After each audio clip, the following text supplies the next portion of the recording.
ಚಂದ್ರಗ್ರಹಣ ಮತ್ತು ಸೂರ್ಯಗ್ರಹಣ ಯಾವಾಗ ಆಗುತ್ತೆ, ಚಂದ್ರನ ಕೇತು ಹಿಡಿದಿದ್ದ ರಾಹು ಹಿಡಿದಿದ್ದ ಅಂತ ಗೊತ್ತಾಗಬೇಕು ನಮಗೆ. ಹೌದು. ಯಾವತ್ತು ಗ್ರಹಣ ಆಗುವಾಗ ಸೂರ್ಯನಿಂದ 7ನೇ ಮನೆಯಲ್ಲಿ ಇವರು ಇರ್ತಾರೆ, ಚಂದ್ರ ಇರ್ತಾರೆ. ಸೂರ್ಯನಿಂದ ಲೆಕ್ಕ ತಗೋಬೇಕು.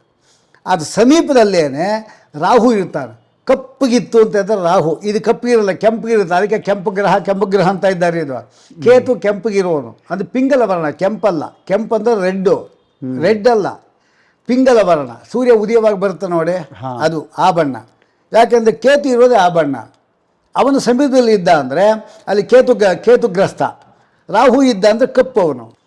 ಹಾಗಾಗಿ ಇವರು ಹಿಡಿಯುವಾಗ ನಮ್ಗೆ ಸ್ಪಷ್ಟ ಗೊತ್ತಾಗುತ್ತೆ. ನೀವು ನೋಡಿದಾಗ ಗೊತ್ತಾಗ್ಬಿಡುತ್ತೆ. ಆದರೆ ನೋಡಲೇಬಾರ್ದು ಅಂತಲ್ಲ ಗ್ರಹಣ, ಇದೇನು ಗ್ರಹಚಾರ. ಹೌದು. ಹಿಂದಿನವ್ರು ಏನು ಮಾಡ್ತಾಯಿದ್ರು ಅಂದರೆ, ಅದಲ್ಲದೆ ಆರ್ಯಭಟ ಬರೆದಿರ್ತಕ್ಕಂಥ ಕೆಲವು ಗ್ರಂಥಗಳಲ್ಲಿ ಏನು ಹೇಳ್ತಾರೆ ಅಂದರೆ, ಸ್ಪಷ್ಟವಾಗಿ ಹೇಳ್ತಾರೆ, ನಾವು ಮೊದಲು ಸ್ನಾನ ಮಾಡೋಕ್ಕಿಂತ ಮೊದಲು ಅಲ್ಲಿ ಗ್ರಹಣ ಆಯಿತಾ ಅಂತ ಹೋಗಿ ನೋಡ್ಕೊಂಬರ್ಬೇಕಂತೆ. ಚಂದ್ರ ನೋಡಬೇಕು, ಚಂದ್ರನಲ್ಲಿ ಸೂರ್ಯನಾಗ. ನಾವು ಇಳಿದು ಬಂದು ಹಿಡೀತು ಅಂತ ಹೇಳಿದ ಕೂಡಲೇ ಸ್ನಾನ ಮಾಡಬೇಕು. ನಾವು ಜಪ ಮಾಡ್ತಾ ಕೊಡಬೇಕು. ಮುಗಿದಾಗ ಇನ್ನು 5 ನಿಮಿಷ ಇರುವಾಗ ತಕ್ಷಣ ಮೇಲೆ ಹೋಗಿ ನೋಡ್ಕೊಂಬರ್ಬೇಕು, ನಮಸ್ಕಾರ ಮಾಡಿ ಬರಬೇಕು. ಮತ್ತು ನೋಡೋದೇ ತಪ್ಪಲ್ಲ. ಆದರೆ ಗ್ರಹಣ ಆಗ್ತಾ ಇರುವಾಗ ನಾವು ಆದಿ ಅಂತ್ಯದಲ್ಲಿ ನೋಡಬೇಕು ಅಂತ ಹೇಳಿದ್ದಷ್ಟೇ.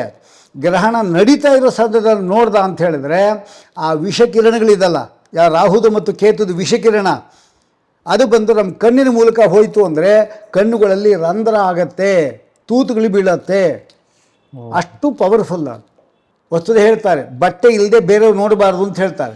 ಹಿಂಗೆ ಅಡ್ಡ ಇಟ್ಕೊಂಡೇ ನಾವು ನೋಡಬೇಕೇ ಹೊರತಾಗಿ ನೇರ ನೋಡಬಾರ್ದು ಯಾವತ್ತು. ಅದು ಯಾವತ್ತು ಕಣ್ಣಿಗೆ ಎಫೆಕ್ಟು. ಇನ್ನು ಗರ್ಭಿಣಿ ಆದವಳು ನೋಡಿದ್ಲು ಅಂದರೆ ಮಗು ಮೃದುವಾದ ಮಗು, ಅವಯವ ಉಳ್ಳಂತಹ ಮಗು. ಆ ಕಿರಣ ಬಿತ್ತು ಅಂದರೆ ಅಂಗಗಳು ಹಿಂಗಾಗತ್ತೆ, ವಕ್ರ ಆಗತ್ತೆ. ಆಗಿದೆ.